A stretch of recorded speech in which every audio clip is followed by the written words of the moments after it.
beaucoup. Alors, pour clôturer ces premiers sujets, nous allons prendre 1 minute à chacun pour expliquer à la communauté que devrait faire la République démocratique du Congo pour bénéficier de ce port qui est déjà là, qui a déjà commencé Paulin Bichaka-Balia. Madame, j'ai bien suivi tous les débats de nos collègues ici. Beaucoup plus, ça va vers la politique. Nous, on est de la société civile, on ne va pas dans la politique. Mais moi, je voudrais seulement poser une question. Tout, c'est sur l'intérêt de la population. Voilà. Moi, je voulais seulement dire une chose. Oui. Qui a décidé que les minéraux du Katanga, lorsqu'ils sont extraits à partir de Kolwezi, là-bas, ils devraient aller à Durban? Qui a décidé, maintenant que les minéraux ne vont plus aller à Durban, ils vont aller maintenant à Lobito? Mais c'est qui a décidé? À cette question-là, il a dit, bon, lui, il veut nous vendre, le politique, qui est celui de communication du gouvernement, il nous vend le discours de Joe Biden et de notre président pour dire, voilà, à Durban, c'était 45 jours. Maintenant, à Lobito, c'est 45 heures, selon les experts. Oui. Un gain. Mais je voudrais vous dire, entre l'est du pays et l'ouest de la RDC, il y a combien de kilomètres? Ce n'est pas 2000 kilomètres à vol d'oiseau, n'est-ce pas? Oui. Personne ne sait. Malheureusement, je n'ai pas les distances ici. Quelle est la distance qu'il y a entre le Lualaba et notre port de Banana? Oui, nous sommes en train de chercher. On est en train de chercher, on va voir, ça va vous donner. Oui. Je pose la question. Pourquoi on ne vient pas investir à Banana? Pourquoi on ne vient pas investir à Banana? Alors, qui devrait investir à Banana? C'est ça que je vous dis. C'est qui ont besoin de minéraux, non? Pourquoi ils viennent mettre ça? Ils viennent mettre ça en Angola. Ils viennent mettre ça en Angola. Ils savent pourquoi ils font ça. Maintenant, ils trouvent maintenant un discours politique à nous vendre, nous, peuple congolais, pour dire, non, écoutez, c'était 45 jours là-bas. Maintenant, on est à 45 heures. Alors qu'on a juste 2000 km, moins de 2000 km entre là où on exploite ces minéraux pour aller directement sur l'océan Atlantique. Alors, la distance entre Lubumbashi et le port en eau profonde des Bananas est de 2556 km. 556 km. 2556 km. C'est ça le discours qu'on devrait nous tenir. On devrait venir nous dire, voilà, nous avons maintenant investi à Banana, et on a ouvert le corridor national. J'ai dit, le Congo est lié avec 11 corridors. Et parmi ces corridors, nous avons notre propre corridor national. C'est le corridor qui lie le Bas-Congo au reste de la République et qui représente 2556 km dans lesquels aucun gouvernement n'a investi. Sauf celui-ci quand même qui commence à faire des petites choses au niveau du Kasaï. N'est-ce pas? C'est ça le discours que nous aimerions avoir de ces hommes politiques avec lesquels nous sommes sur la table. Où ils viennent nous dire, voilà, nous on a investi sur notre corridor national d'autant de milliards. On peut avoir même 1 milliard à mettre quand même par an. Parce qu'on a quand même, on est déjà à 14 milliards maintenant. Si on pouvait avoir ne fût-ce que 1 milliard à mettre sur ce corridor chaque année, 1 milliard représenterait déjà autour d'à peu près 100 km. Ça veut dire que dans moins de 10 ans, on pourrait déjà avoir au moins tous nos 2000 km qui sont déjà prêts. Mais chaque année, il n'y a rien qu'on investit. Et ce qu'on investit, c'est juste pour plaire à son électorat. Kassaïen, aujourd'hui, plaire à son électorat du Bas-Congo maintenant parce qu'on est en train de faire des rocades à Kinshasa, qui représentent presque rien du tout, aucune stratégie derrière. Madame, je voudrais dire, qu'est-ce qu'il faut faire? Ce qu'il faut savoir, et là je ne suis pas d'accord avec l'auditeur de maintenant qui parlait, Newton Kassinde, qui dit que voilà, on vient piller nos minéraux. Dans les relations internationales, mon frère, que vous le vouliez ou pas, quand vous êtes faible, on s'impose sur vous. On vous matraque. On vous matraque. Nous sommes un pays faible, politiquement, mais riche économiquement. Merci. Mais qui oublie sa richesse? Madame, je voudrais... 30 secondes, s'il vous plaît. Donnez-moi quelques minutes. Aujourd'hui, il y a ce qu'on appelle les minéraux de la transition énergétique. Je vais les citer. Il y a le lithium, il y a le graphite, il y a le nickel, il y a la manganèse, le silicium, les terres rares et le cuivre. Tout ça, c'est la RDC qui a. Et un peu avec la Tanzanie, n'est-ce pas? Et un peu avec la Zambie. Le cuivre, la Zambie, oui. Mais l'essentiel de tout ça se trouve en RDC. Nous venons dans des négociations, alors que c'est nous qui avons ça, mais nous allons là-bas pour commander. Quelle est notre stratégie? C'est pourquoi moi je voudrais vraiment revenir à ce que disaient les profs Kaganda ici. On ne peut pas être là chaque fois pour commencer à encenser ce qui est insensé. On ne peut pas encenser ce qui est insensé. On ne peut pas chaque fois, parce que c'est le chef de l'État qui a dit, parce que le gouverneur a dit, que nous puissions chaque fois être derrière pour dire, voilà, il a dit, c'est bon, on écoute, et on commence à venir vendre ça à la communication. C'est ça le travail des communicateurs, hein? Venir vendre ce que les autres leur ont dit. On leur inculque, ils n'ont plus le temps de réfléchir. Comment nous pouvons accepter d'aller dans des négociations pour l'intérêt de notre pays, mais nous allons valider des projets qui viennent enrichir les autres? Quelle est notre quote-part là-dedans? Quelle est notre quote-part? Notre président, au lieu de nous dire qu'est-ce que nous gagnons, il a parlé de Inga. Quel lien, madame? Quel lien? On nous prend des millions de tous ces minéraux rares et critiques. Je voudrais atterrir pour dire ceci. Le projet de Lobito en soi. Madame, ce n'est pas un projet des républicains, ce n'est pas un projet des démocrates, non. C'est un projet des États-Unis.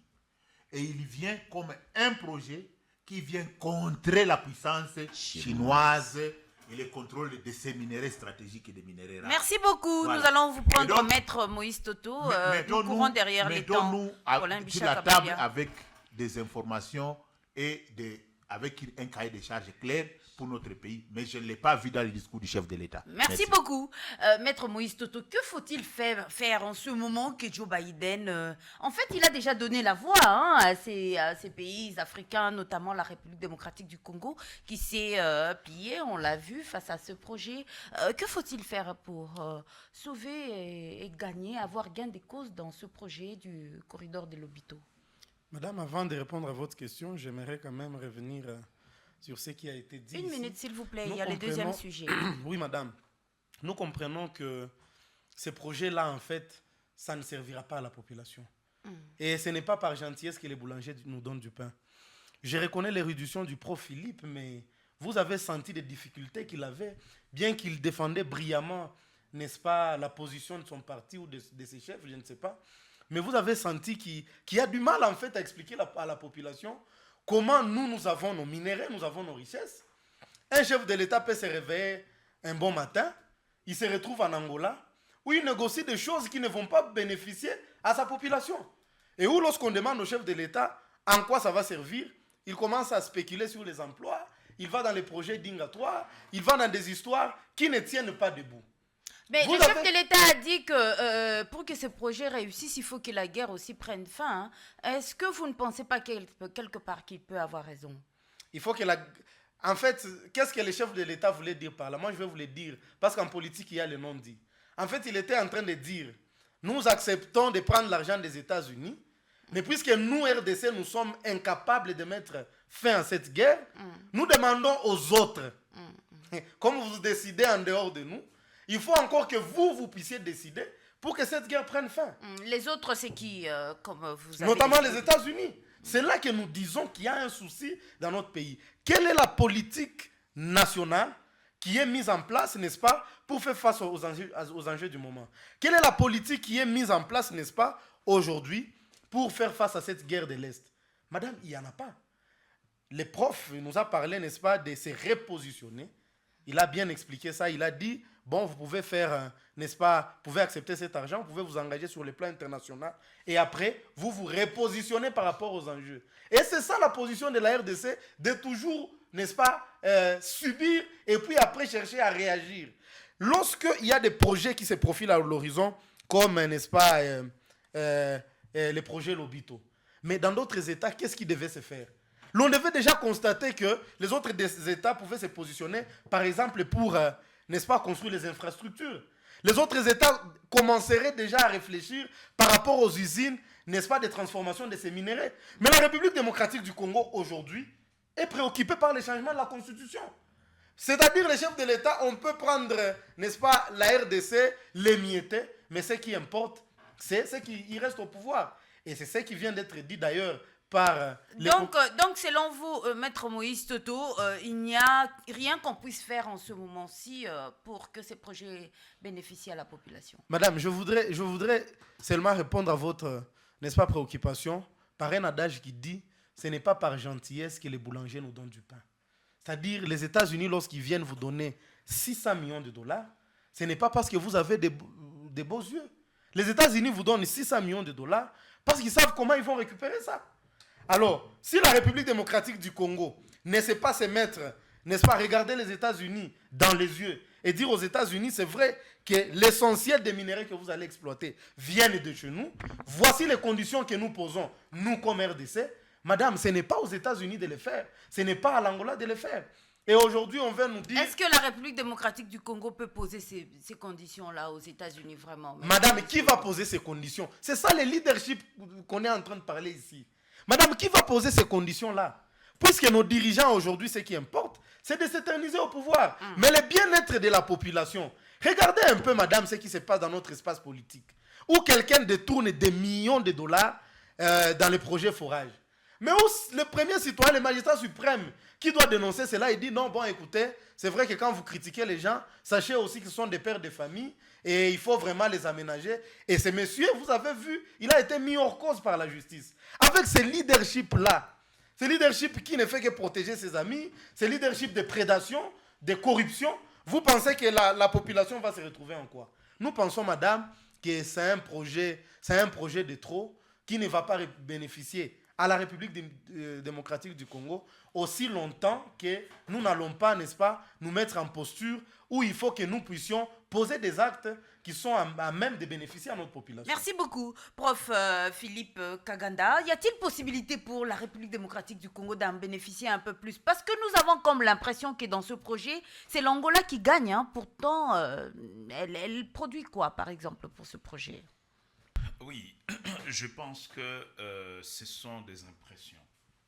Et nous devrions plutôt sortir de ces impressions, c'est même des constructions à un moment, caricaturales si vous voulez, de ce qui est fait.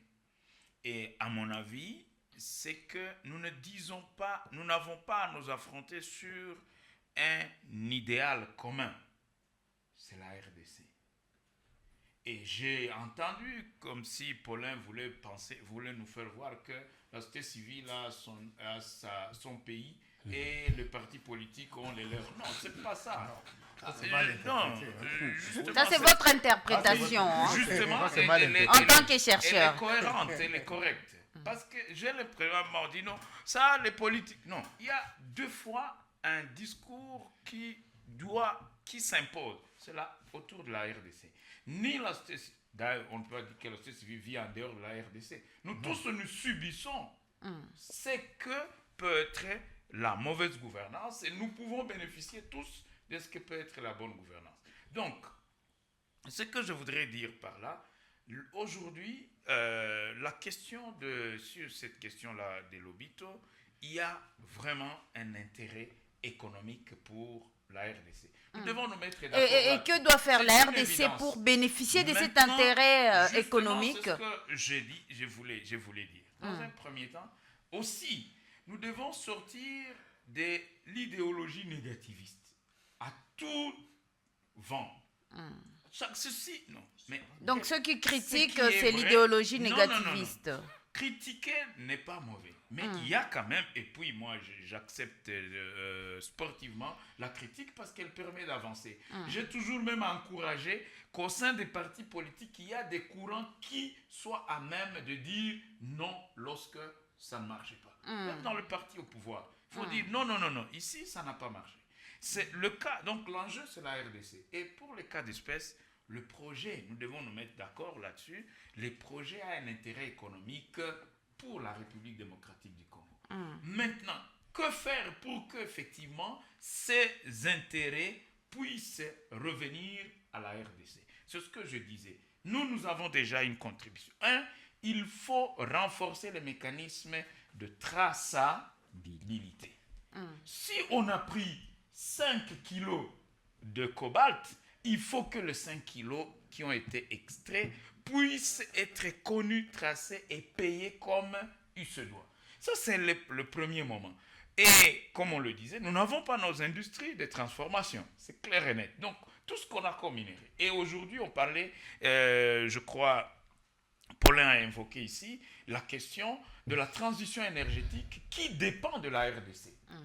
La transition énergétique mondiale dépend de la RDC. 30 secondes, Mais prof. alors, pour ça, effectivement, non seulement nous devons encourager une extraction sauvage de nos minéraux, et l'État doit prendre de garde-fous par rapport à cela, mais nous devons aussi revenir à revenir dans les accords par rapport à notre position géostratégique particulière. Quels accords? En ce moment-là, vous parlez Bien de sûr, quels accords? l'État a signé des accords avec la Chine, avec etc.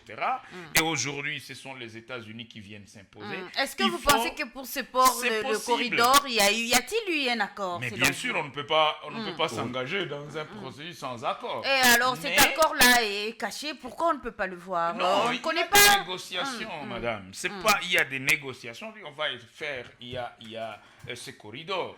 Donc, on sait bien que l'État congolais pourra avoir, du moins, va suivre telle dimension du projet.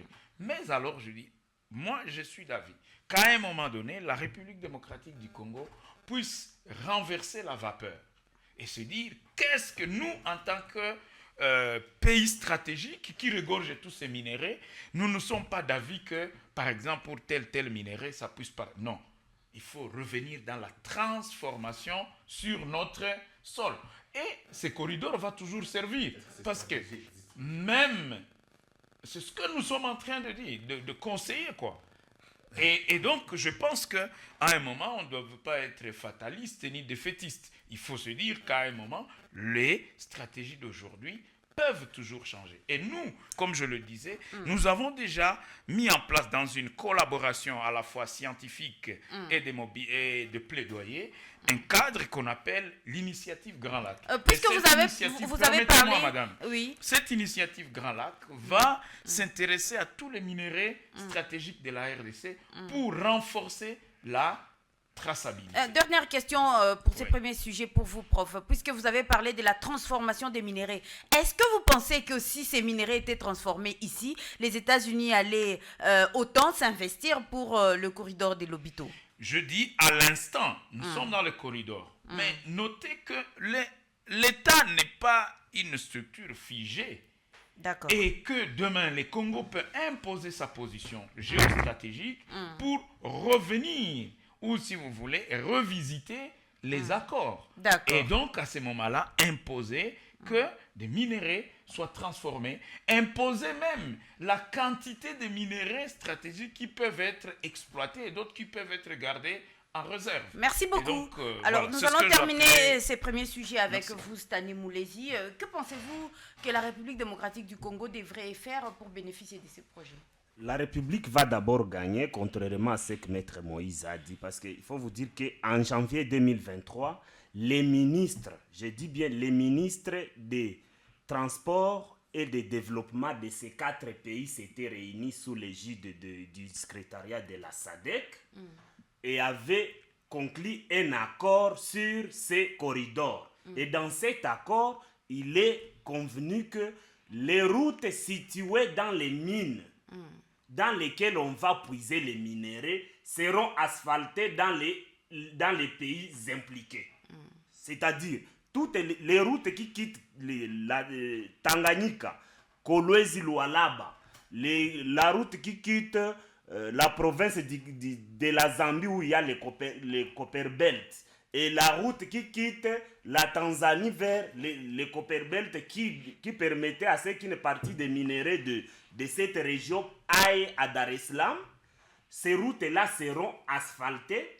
Il y aura la construction d'écoles. Il y a Et beaucoup qui va asphalter tout ça, qui va prendre en charge la Ce construction sont de ces ces 6 infrastructures-là? entreprises qui seront chargées de mettre les wagons sur ces rails. Parce qu'il y a des entreprises qui seront en train d'exploiter ces minéraux tels que je je l'ai énuméré, les entreprises belges, suédoises, ainsi de suite, qui seront chargées d'exporter ces minéraux. Et ce sont ces entreprises-là qui vont asphalter les routes dans les qui sont situées dans les zones jusqu'au lieu où le président a levé à les trains va prendre ces minéraux juste à Lobito. Et donc, dire qu'on a pris le président à pied levé, Maître Moïse, c'est comme si vous ces informations vous avez échappé et il est aimé de se tromper. Je pense qu'il faudrait bien éclairer la population sur ça. Merci beaucoup.